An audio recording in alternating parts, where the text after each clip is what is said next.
Tumaas na hanggang 13 pesos kada litro ang halaga ng diesel na ipinatupad ng mga kumpanya ng langis simula kaninang alas 6 ng umaga. Ang gasolina naman ay tumaas ng hanggang 2.90 pesos kada litro, habang may ilang gas station ang nagpatupad naman ng 5 pesos per liter na rollback. Inanunsyo ng Department of Energy na may gasoline dealers ang nagpasyang mag-rollback ng 5 pesos kada litro sa diesel at gasolina, pero tumanggi ang DOE na kilalanin ang mga ito upang hindi dumugin ng mga consumers. Samantala, nadagdagan ang fuel inventory ng bansa sa kabila ng nagpapatuloy na krisis sa gitnang silangan. Ayon sa Department of Energy, aabot sa 50 araw pa ang kayang itatagal ng supply ng langis sa bansa. Ang nasabing bilang ay mas mataas na unang iniulat ng ahensya na hanggang 45 days pa ang inventory. Ito ay kasunod ng pahayag ni Executive Secretary Ralph Recto na may nabili ang bansa ng 1 milyong bariles o katumbas ng 165 milyon na litro ng diesel mula sa iba't ibang bansa.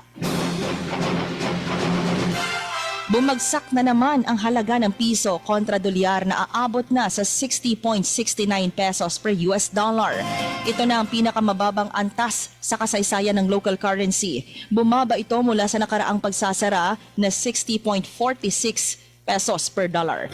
Ayon sa mga analyst, ang patuloy na tensyon sa Middle East at pagtaas ng presyo ng langis ang pangunahing dahilan ng paghihina ng piso.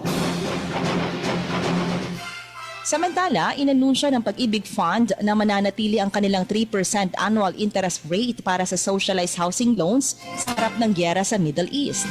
Ito ay sa ilalim ng expanded pambansang pabahay para sa Pilipino program upang gawing affordable ang pabahay sa mga miyembro nito, lalo na ngayong may nagaganap na krisis dulot ng digmaan sa gitnang silangan. Ang hakbang na ito ng Pag-ibig ay alinsunod sa utos ni Pangulong Marcos na kailangang abot kamay ng mga Pilipino ang programang pabahay ng pamahalaan. Ayon kay Department of Human Settlements and Urban Development Secretary Jose Ramon Aliling na chairman din ng Pag-ibig Fund Board of Trustees. Aniya, ang mga first-time house buyers na ang kita ay 47,000 sa NCR at 34,000 pesos sa probinsya ay maaaring maka-avail ng 3% rate sa unang 5 taon ng kanilang loan term. Samantala, hiniling ni Party List Representative Rolando Makasait sa SSS at GSIS ang agarang pag-release ng Easter Emergency Bonus upang tulungan ang mga pensioner na makaagapay sa harap ng pagtaas ng presyo ng basic commodities. Sinabi ni Makasait na ang mga pensioner ay nangungunang pinaka-vulnerable sector kapag merong krisis. Tumaas ang presyo ng pagkain at ang kanilang mga gamot, kaya't malaking bagay kung agad maibigay ang emergency bonus.